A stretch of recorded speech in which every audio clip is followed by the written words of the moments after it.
نحمدہ ونصلی علی رسولہ الکریم اما بعد فاعوذ باللہ من الشیطان الرجیم بسم اللہ الرحمن الرحیم۔ السلام علیکم ناظرین، ایس کے بی روحانی پروگرام میں میں ہوں آپ کا ہوسٹ رانا ظفر حسین۔ ناظرین، اہل علم اور اہل نظر فرماتے ہیں کہ آپ اللہ تبارک و تعالیٰ کی ذات مبارکہ کو جس نسبت سے بھی گمان کرتے ہیں، اللہ کی ذات آپ کے ساتھ ویسا ہی معاملہ فرماتے ہیں۔ یہی وجہ ہے کہ آج کی ویڈیو میں ہم آپ کو اسم یا جبارو اور اسم یا قہارو کے فضائل و برکات بتائیں گے۔ آج کی ویڈیو ناظرین ان تمام افراد کے لیے بھی بڑی خاص اور اہم تصور کی جاتی ہے جو کہ علم روحانیت کی اکائی کو سمجھنا چاہتے ہیں۔ اس لیے ہم مزید تاخیر کیے بغیر ویڈیو کا باقاعدہ آغاز رب جلیل کے بابرکت نام سے کرتے ہیں جو کہ بڑا مہربان اور نہایت رحم کرنے والا ہے۔ ناظرین، اہل علم فرماتے ہیں کہ جہاں دنیاوی علم اور دنیاوی معاملات کی انتہا ہو جاتی ہے، علم روحانیت اس سے کہیں آگے کی بات ہے جو کہ انسانی سوچ، اس کے شعور اور اس کے لا شعور سے بھی آگے کی بات سمجھی جاتی ہے۔ اس کی عام فہم مثال ناظرین کچھ اس طرح سے ہے کہ مثال کے طور پر ایک شخص اپنی ساری زندگی دنیاوی علوم حاصل کرتا رہتا ہے اور علم حاصل کرتے کرتے ایک وقت اس فرد پر ایسا بھی آتا ہے کہ وہ فرد خود کو صاحب علم اور دنا لوگوں میں شامل کر لیتے۔ سامعین محترم توجہ فرمائیے، اگر اس مقام پر اس فرد کا نظریہ یہ ہے کہ اس نے بہت سارا علم حاصل کر لیا ہے اور وہ ایک عالم بن گیا ہے، تو سمجھ لیں کہ اس فرد نے کچھ بھی نہیں سیکھا، کیونکہ دنیاوی اعتبار سے فرد جتنا بھی علم حاصل کر لے وہ علم روحانیت کے صفر سے بھی کم ہوتا ہے، کیونکہ علم روحانیت اللہ تبارک و تعالیٰ کا علم ہے۔ اس علم کا دنیاوی علم سے کوئی تعلق نہیں ہے۔ ہاں، مگر روحانیت کا علم دنیا اور دنیا داری پر امپلیمنٹ ضرور کیا جا سکتا ہے۔ خیر ناظرین، آج کا ہمارا موضوع گفتگو یا جبارو اور یا قہارو کے عمل کے ریلیٹڈ ہے۔ تو سب سے پہلے ہم آپ کو اس عمل کی فضیلت بتاتے ہیں اور اس قرآنی عمل سے حاصل ہونے والے فوائد و فضائل بتاتے ہیں، اور ویڈیو کے آخری حصہ میں ہم آپ کو یا جبارو یا قہارو کے عمل کا طریقہ وضاحت کے ساتھ بیان کریں گے۔ ناظرین، یا جبارو کے لغوی معنی اے غلبہ کرنے والے کے ہیں اور یا قہارو کے لغوی معنی اے پکڑ کرنے والے کے ہیں۔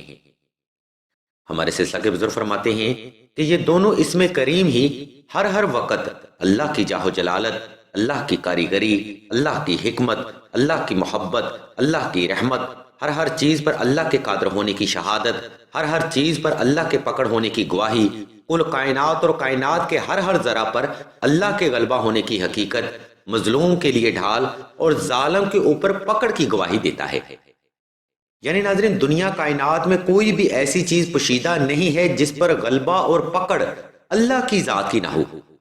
وہ بات الگ ہے کہ اللہ کی ذات نے ظالم کے لیے رسی دراز رکھی ہوتی ہے اور مظلوم کے لیے صبر کا پیمانہ رکھا ہوتا ہے۔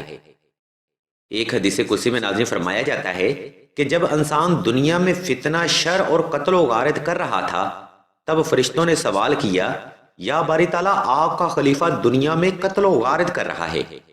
تب اللہ کی ذات جلال میں آ کر فرماتے ہیں کہ اے میرے فرشتوں، میرے پاس ایک ایسی بھی چیز ہے جس کو اگر میں حکم دے دوں تو وہ پوری کائنات کا ایک لقمہ کرے گی۔ تو فرشتے اللہ کا جاہ و جلال دیکھ کر ڈر جاتے ہیں اور ڈرتے ڈرتے سوال کرتے ہیں کہ یا باری تعالیٰ، وہ چیز کہاں پر ہے؟ تو اللہ کی ذات مبارکہ فرماتی ہے، وہ چیز میرے علم میں ہے۔ اس سے مراد ناظرین یہ ہے کہ جو چیز انسانی حواس خمسہ سے ٹکراتی ہے، انسان اسی چیز کو حقیقت مانتا ہے۔ یہ سچ ہے ناظرین، لیکن علم روحانیت میں یہ تھیوری ہر معاملے پر امپلیمنٹ نہیں کی جا سکتی۔ علم ایک ایسی چیز ہے جو کہ ظاہری وجود نہ رکھتے ہوئے بھی بے پناہ طاقت اور قدرت رکھتا ہے۔ علم نہ تو ناظرین اپنا ظاہری وجود رکھتا ہے اور نہ ہی یہ دنیا داری کی چیز ہے۔ علم ناظرین نظر نہیں آتا، مگر پھر بھی علم ہے۔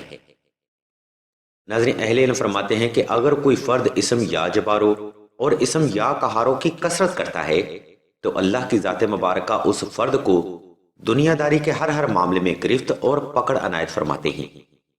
ان مبارک اسماء الحسنہ کی برکت سے آپ تمام زندگی ہر قسم کے قرض، مرض، غربت و افلاس، تنگ دستی، رزق کی کمی، کاروباری ناکامی، رزق کی بندش، رشتہ اور شادی کی بندش، اولاد کی بندش، محبوب کو تابع کرنا، جادو سحر و وسیب، نظر بد، برے اثرات، سفلی علم، برے تویزات، علم کی بندش، دشمن کے خوف، فوبیا، ہسٹیریا اور اٹھرا، اور ہر قسم کے روحانی اور دنیاوی مسائل سے تا زندگی کے لیے محفوظ ہو جاتے ہیں۔ یہ تمام فضائل ناظرین اسم اعظم کے ہیں۔ ناظرین یہ تمام فضائل وہ ہیں جو کہ آج تک ہمارے تجربات اور مشاہدات میں آئے ہیں۔ حاصل تو اس سے آپ کو وہ ہوگا جو کہ آپ کا گمان بھی تصور نہیں کر سکتا۔ ناظرین اہل علم فرماتے ہیں کہ اسم اعظم کی فضیلت بیان کرنے کے لیے اگر دنیا میں موجود تمام درختوں کو قلم اور سمندر کو اگر سیاہی بھی بنا دیا جائے تب بھی ایسا ممکن نہیں ہے کہ صرف ایک اسم اعظم کے ہی فضائل و برکات کو تحریر کیا جا سکے۔ ناظرین اہل علم فرماتے ہیں کہ اسم اعظم ایک سمندر ہے اور کوئی بھی فرد علم کے اس سمندر کی گہرائی کو ماپ نہیں سکتا۔ اس لیے اگر کوئی فرد یہ کہتا ہے کہ اس کو اسم اعظم سے فیض حاصل نہیں ہوا تو اس فرد کو چاہیے کہ وہ اپنے نظریات اور اپنے ذات کی پہلے نفی کر لے۔ ناظرین اسی بیان کے ساتھ ہم ویڈیو کے دوسرے حصے کی جانب بڑھتے ہیں جہاں ہم آپ کو یا جبار و یا قہار کی تلاوت کا طریقہ اور اس کا عمل سمجھائیں گے۔ ناظرین یا قہار و یا جبار کا عمل کرنے کے لیے آپ نے سب سے پہلے 2 رکعت صلاۃ الحاجت نفل ادا کرنے ہیں۔ ان نوافل کے بعد ناظرین آپ نے کوشش کرنی ہے کہ صاحب ضرورت کو صدقہ لازمی ادا کر دیا جائے۔ اس صدقہ کو ادا کرنے کے بعد ناظرین آپ نے کسی بھی وقت کسی بھی مقام پر تنہائی کا خاص اہتمام کر کے جائے نماز پر آلتی پالتی کی حالت میں بیٹھ جانا ہے۔ جب ناظرین آپ کا وجود مکمل طور پر ریلیکس ہو جائے اور دل کی دھڑکن نارمل ہو جائے تب آپ نے 11 مرتبہ درود ابراہیمی کی تلاوت کر کے اپنے ارد گرد ایک فرضی احصار بنا لینا ہے۔ ناظرین احصار کا یہ عمل آپ کی روحانی حفاظت اور توجہ کے لیے بے حد ضروری ہے۔ اس کے بعد آپ نے شہادت کی انگلی دل کی دھڑکن کے مقام پر رکھ لینی ہے اور اسم اللہ کو تصور کرتے ہوئے آپ نے دل کی ہر دھڑکن کے ساتھ 1100 مرتبہ اسم یا جبارو اور اسم یا قہارو کی تلاوت کرنی ہے۔ محترم سامعین 10 منٹ کے اس عمل میں آپ کی توجہ اور کنسنٹریشن پل بھر بھی اسم اللہ سے غافل نہیں ہونی چاہیے۔ اس ترتیب پر عمل کرتے ہوئے ناظرین آپ نے ہر روز مقررہ وقت میں یا جبارو یا قہارو کا عمل جاری رکھنا ہے۔ محترم سامعین یہاں تک یا جبارو یا قہارو کا عمل کمپلیٹ ہو چکا ہے۔ اگر آپ کو کسی بات کی سمجھ نہ آئے تو ویڈیو کا یہ حصہ دوبارہ پھر سے ملاحظہ فرمائیں یا مزید معلومات کے لیے آپ اس سلسلہ کے خلیفہ سے رابطہ کریں۔ ناظرین یاد رکھیں روحانی طاقت حاصل کرنا اتنا آسان عمل نہیں ہوتا، اور یہ بات بھی ذہن نشین کر لیں کہ فرد جس قدر شریعت کا پابند ہوگا اسی قدر روحانی فیض اس فرد کے وجود میں ضم ہوگا۔ اس لیے علم روحانیت سے فیض حاصل کرنے کے لیے آپ کا شریعت میں پابند رہنا بھی بے حد ضروری عمل ہے۔ اور ناظرین یہ بات بھی بے حد ضروری ہے کہ جو شخص کوئی بھی عمل کرتا ہے چاہے وہ عمل حاجت کے لیے ہو یا روحانی طاقت کے لیے، اگر اس فرد کے دل میں دین کی محبت اور ایمان کی طاقت پیدا نہیں ہوتی تو سمجھ لیں اس عمل سے آپ کو کچھ بھی حاصل نہیں ہوا۔ ناظرین آج کی ویڈیو یہاں تک مکمل ہو چکی ہے۔ اس ویڈیو میں ہم نے آپ کو یا جبارو یا قہارو کا عمل اور فائد و فضائل وضاحت کے ساتھ بیان کیے ہیں۔ ہم امید کرتے ہیں کہ آج کی ویڈیو سے آپ کو کچھ نیا سیکھنے اور سمجھنے کو ضرور حاصل ہوا ہوگا۔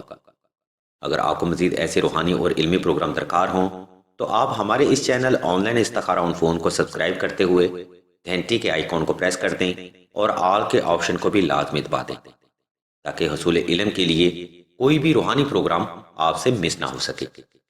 اللہ تبارک و تعالیٰ کی حضور دعا ہے کہ تمام مسلمانوں کو اپنے حفظ و ایمان میں رکھیں اور تمام مسلمانوں کی تمام نیک اور جائز حاجات کو صدقہ محمد و آل محمد کی نسبت سے جلد پورا فرمائیں۔ آمین ثم آمین یا رب العالمین۔